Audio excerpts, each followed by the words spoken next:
বানাইলেন, তার একমাত্র কারণ কি পাইলেন? দুইটা বস্তু, তাই না? একটা হলো ঈমান আর দুইটা হলো ইলমে ইলাহি।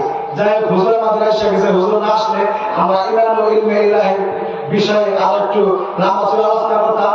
তো ইনশাআল্লাহ এই টপিকে আমরা শেষ করছি। সুতরাং একটা কথা আমি আপনাদেরকে বলবো, ভাই, ঈমান ছাড়া কোনো আমল দুনিয়ার জমিনে আমার ছাড়া আল্লাহ তাআলার কাছে কবুল হবে না।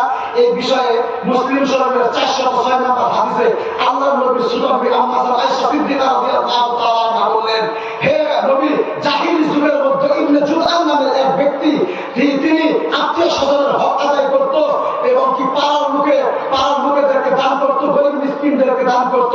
তিনি কি ওই দানের বদলে, হক আদায়ের বদলে কি নেকি পাবে? আল্লাহর নবী বিশ্বনবী ডাক দিয়ে বললেন, হে আয়েশা, তুমি শোনো, ইবনে জুদআন নামের ওই ব্যক্তি মানুষকে দান করত ঠিক, মানুষকে সাদকা করত ঠিক, তিনি গরিব মিসকিনদের হক আদায় করত ঠিক, পরিবারের হক আদায় করত ঠিক, কিন্তু উনি কোনদিন জিন্দেগিতেও আল্লাহর নাম তার মুখে স্মরণ করে নাই। কারণ তার ওই দানের মধ্যে আল্লাহর নাম ছিল না।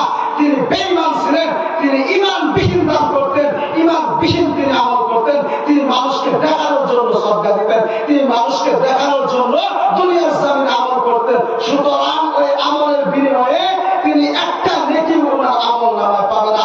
তাই বলবো, ভাই, দুনিয়ার জমিনে আমি আপনি দান করব, আমি আপনি ইবাদত করব, যদি আমি আপনি মানুষ দেখানোর ইবাদত করি, যদি আমি আপনি মানুষ দেখানোর জন্য দান করি, তাহলে বোঝা গেল ওই ইবনে জুদআন নামের ওই মানুষটির মতো আমার আপনার আমল নামায় একটি নেকি হবে? সম্ভব না। তাহলে বোঝা গেল যে ঈমানের হেফাজত করতে হবে। ছোট্ট একটু কথা আমি শেষ দিব।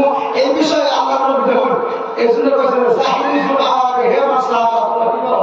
যে তোমরা কি করো? ঈমানের হেফাজত করো। এই জন্য আল্লাহর নবী আমি বলছিলাম যে ওয়ালা বাদিরু বিল আমাল, যে হাদিসটা বলছিলাম, এই হাদিসের মধ্যে আল্লাহর নবী বলেছেন, তোমরা কি করো? যে আমার সেরাতের অন্ধকারের মতো ফিতনা দুনিয়াতে ছড়িয়ে পড়ার আগে তোমরা কি করো? যে ঈমানের হেফাজত করো। এর কথা হলো, আমরা যে যুগে আইছি, এই যুগের মধ্যে ঈমানের হেফাজত আমার আপনি নিজে করতে হবে। আমাকে আপনাকে কেউ বুঝায় যদি আমরা সারা রাত গবেষণা করি, সকাল আসবে ফজর নামাজ পড়া করি, তাহলে আমরা ঈমান আগে না গালি থাকবো, তাই না? তাহলে ইনশাআল্লাহ আমরা ঈমানের সহিত সবাই চলুন তো, ইনশাআল্লাহ চলুন তো, ইনশাআল্লাহ সবাই বলুন আল্লাহুম্মা আমিন। আমরা শেষ পর্যন্ত থাকুন না, থাকুন তো ইনশাআল্লাহ। যাই হোক, এটুকু কথা বলে শেষ করছি। কথার মধ্যে যদি কোনো ভুল কথা হয়ে থাকে ছোট ভাই বলে ক্ষমা করবেন। ওয়া আখিরু দাওয়ানা আলহামদুলিল্লাহি রাব্বিল আলামিন। আসসালামু